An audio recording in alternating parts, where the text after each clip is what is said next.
Hello, and good morning. Today we are looking at that alternator car again. This time I'm going to actually show you a little trick about figuring out which way a pulley goes, a tensioner pulley goes, when you need to take one off.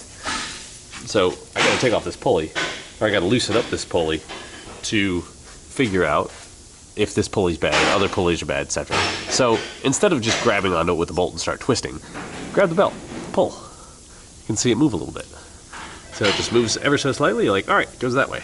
So real simple, quick test if you're unsure about which way a pulley or a tensioner tensions, and it's an automatic tensioner. If it's a screw tensioner, this method doesn't work. But if it's an automatic tensioner, yeah, you can just give the belt a little pull and see which way it moves.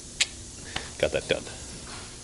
Also, one other thing is, this is an interesting setup because crank pulley drives the compressor, and the compressor belt drives the rest of the stuff up there. I don't know if you can really see that, but up there is all the other pulleys.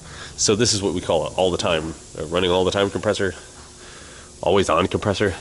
It's specifically built to not do any pressurization when it is not necessary, and also be able to have its own oil supply, so that way while it's running without actually compressing anything and circulating the AC refrigerant, it still gets lubricated. So, however, I think these have had a kind of a high failure rate, comparatively speaking. I've replaced a lot of those, mostly because they stopped working, not because they stopped driving the belts, but because they stopped compressing. So it's just kind of thing. As a customer and as a service writer, can I please impart this knowledge upon you? This is a car that we got in, and the ticket says it jerks. That's it. It says it jerks again. Okay.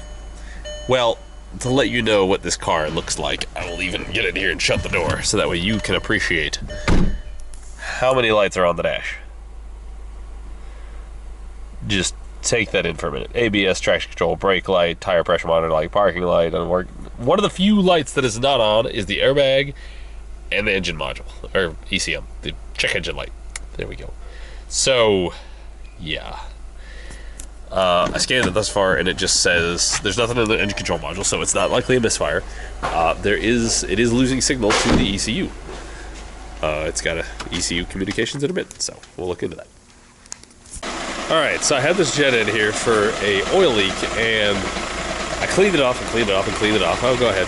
And I can't really find any particular places leaking. It's been running and running. I took it out and drove it, and I got some oil, but I'm pretty sure it was just more residue that I've been washing off. So this is going to be kind of a document thing, as well as today's daily.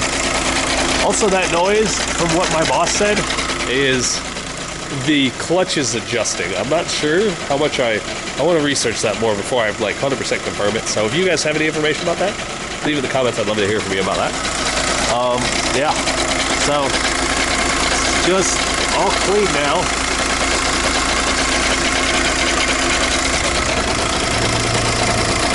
Relatively speaking. But there's like no particular signs of an oil leak. This is the closest thing I'm getting right there. It looks like it could be maybe a rear main, but I can't tell if that's actually a leak. Sorry. I've been a little sick. I couldn't tell if it's actually a leak or if it's just like more residue kind of building up down there. So might just have to just kind of run it like this for a little bit longer, continue to spot wash it and see if anything stops or keeps going, and then I might just have to get back to it and be like, can you bring it back in a couple days and we'll check it out. But I'll probably go test drive it first, drive it maybe a couple miles, see if I can get a leak to really up here, and then I'll of course let you know what happens. Alright, so today was a little weird. Had a few things. I don't even remember what I worked on today.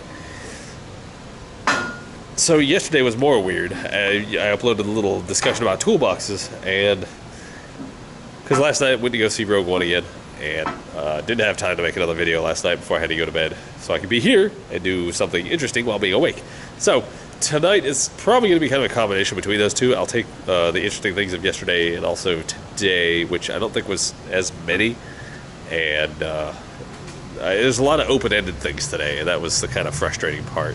I have a lot of cars that I'm going to be looking at again tomorrow or the next day, and so it's really annoying when you're trying to make something useful each day. So that's kind of where it stands. And so all of this will have happened before I filmed this, but maybe I could put this before. I don't know. I'll figure it out and I'll let you guys know, of course, because you'll be watching the video already done. So thanks for watching. Have a great night.